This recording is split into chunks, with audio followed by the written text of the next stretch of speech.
Friends ఈ ఒక అంగన్వాడీ నుంచి అయితే పొజిషన్స్ అయితే పడ్డాయి. అంగన్వాడీ జాబ్స్ ప్రతి డిస్ట్రిక్ట్స్లో అయితే పడుతున్నాయి. ఆంధ్రప్రదేశ్ అండ్ తెలంగాణకు సంబంధించిన ఏ అంగన్వాడీ జాబ్స్ కావాలన్నా మన ఛానల్ సబ్స్క్రైబ్ చేయండి. కింద కామెంట్ బాక్స్లో కామెంట్ చేయండి మీకు ఏ డిస్ట్రిక్ట్ అంగన్వాడీ జాబ్స్ కావాలన్నా నేను తెలియజేస్తాను.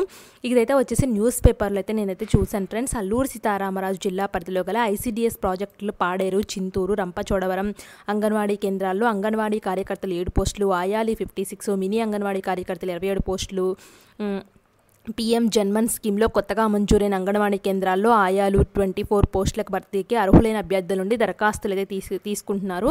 సో మార్చి 26 నుండి ఏప్రిల్ 10 సాయంత్రం 5 గంటల లోపల సంబంధిత పాడేరు శిశు అభివృద్ధి పథకం అధికారి నేరుగా కానీ పోస్ట్ ద్వారా కానీ దరఖాస్తులు అయితే సమర్పించాలి.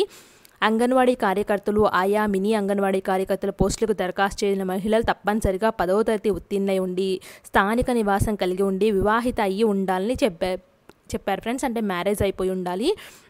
అలాగే వాళ్ళ ఏజ్ 21 నుంచి 35 ఇయర్స్ మధ్య లోపల అయితే ఉండాలని క్లియర్గా మెన్షన్ చేశారు. అయితే కేవలం ఎస్సీ ఎస్టీ అభ్యర్థులకి కేటాయించిన కేంద్రాలకే వర్తిస్తుందని స్పష్టం చేశారు. సో ఇది ఫ్రెండ్స్ మెయిన్ అనేది. సో దీనికి సంబంధించిన అప్లికేషన్ ఫామ్ అయితే ఒకసారి చూద్దాము.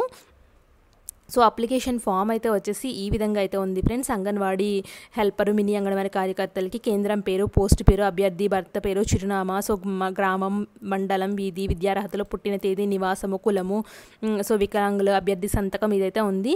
సో ఒకవేళ ఈ ఫామ్ మీకు దొరకకపోయినా మీ దగ్గరలో ఉన్న అంగన్వాడీ కార్యకర్త సెంటర్స్ ఫ్రెండ్స్ మీరు అల్లూరు సీతారామరాజు జిల్లా పరిధిలోని ఐసీడీఎస్ ప్రాజెక్ట్ కార్యాలయంకి వెళ్ళేసి అక్కడ కూడా అడగచ్చు ఫ్రెండ్స్.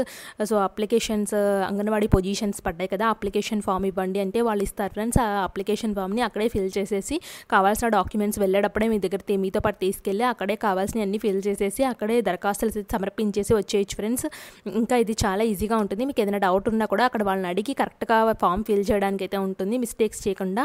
సో కాబట్టి ఆ విధంగా అయితే చేయండి ఫ్రెండ్స్. మీ దగ్గరలో ఉన్న ఐసీడీఎస్ కార్యాలయంలో కానీ లేకపోతే ఎవరైనా అంగన్వాడీలు ఉంటే వాళ్ళని అడగండి ఫ్రెండ్స్ ఎలా అప్లై చేయాలి అని చెప్పేసి వాళ్ళు గైడ్ చేస్తారు మిమ్మల్ని. సో ఇలాంటి మరిన్ని అప్డేట్స్ కోసం మన ఛానల్ని సబ్స్క్రైబ్ చేయండి. Thanks for watching.